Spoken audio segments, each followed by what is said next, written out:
may ilaw ka na, may ceiling fan ka pa. Kaya naman tayo guys ay napa-order para matry naman din natin sa ating kwarto. At syempre, nung dumating yung parcel atin ang inang box, sa loob ng box, nandito yung kanyang 6 pieces of fan blades, LED light, manual, remote control, batteries, at light bulb extender socket. So, napakadali lang naman yung i-assemble guys. Ilalagay mo lang naman yung kanyang 6 fan blades doon sa mismong LED light. At pagkatapos, pwede mo nang ilagay yung kanyang light bulb extender socket at ilalagay mo na mismo doon sa mismong socket sa ceiling nyo. Kinaganda pa dito, plug and play lamang. Ayan na nga guys, kinakabit na nga natin dahil excited na akong makita yung kakalabasan nito. Actually, ikalawang LED light with fan ko na rin ito. At ito-turn on na nga natin yung light. At ang kinaganda dito guys, habang nakailaw yan, pwede mong paandarin yung inyong ceiling fan or di naman kaya patayin yung ilaw at umaandar yung ceiling fan or di naman kaya patayin yung ceiling fan at umaandar yung mismong light. Meron din itong 3 modes of light guys. So kung gusto nyo ng white light,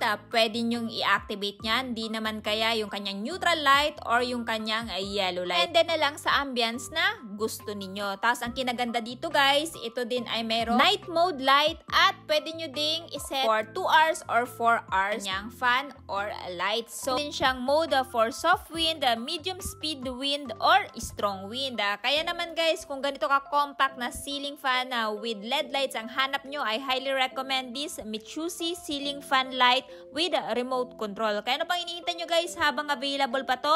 Check out na!